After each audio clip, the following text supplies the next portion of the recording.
Hello everyone. మనం ఈరోజు ఒక వర్బ్ని తీసుకొని డైలీ యూజ్ సెంటెన్సెస్ ఏ విధంగా మనం ఫ్రేమ్ చేయాలో డిఫరెంట్ టైప్స్ ఆఫ్ సెంటెన్సెస్ ఈ షార్ట్ ద్వారా తెలుసుకుందాం. వర్బ్ వచ్చేసి బిలీవ్. దీని వర్క్ ఫార్మ్స్ వచ్చేసి బిలీవ్, బిలీవ్డ్, బిలీవ్డ్. బిఫోర్ వచ్చేసి బిలీవింగ్. సో మనం కొన్ని సెంటెన్సెస్ చూద్దాం. నేను నమ్ముతాను, ఐ బిలీవ్. నేను నమ్మను, ఐ డోంట్ బిలీవ్. నేను నమ్ముతానా, డూ ఐ బిలీవ్. నేను నమ్మనా, డోంట్ ఐ బిలీవ్.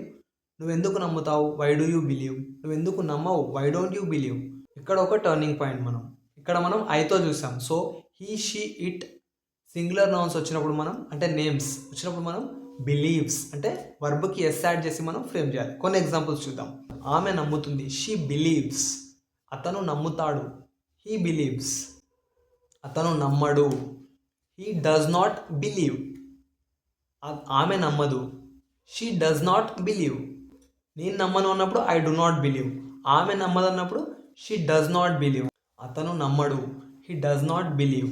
ఇక్కడ నేను నమ్మను అన్నప్పుడు ఐ డు నాట్ బిలీవ్ అని యూజ్ చేస్తాం, డూ యూజ్ చేస్తాం. అదే మనం హీ, షీ, ఇట్ సింగులర్ నౌన్స్కి వచ్చేసరికి మనం డస్ నాట్ అని చెప్పి యూజ్ చేయాలి. సో మనకి ఐ అనే కాదు, I, we, you, they plural noun ఈ ఒక section. He, she, it singular noun ఇది ఒక సెక్షన్.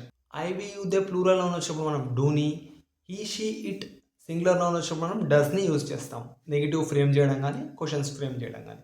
సో మనం ఇంకొన్ని ఎగ్జాంపుల్స్ చూద్దాం. ఆమె నమ్ముతుందా, డస్ షీ బిలీవ్. ఆమె నమ్మదా, డజన్ షీ బిలీవ్.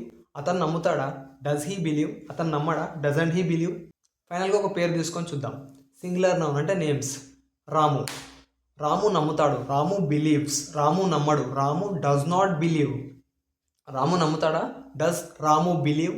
రాము నమ్మడా, డస్ నాట్ రాము బిలీవ్. మీకు ఒక క్వశ్చన్, వాళ్ళు నమ్ముతారా? దీన్ని మీరు కామెంట్ చేసి చెప్పండి. Thank you for watching. Please do support by liking and sharing, and don't forget to subscribe the channel.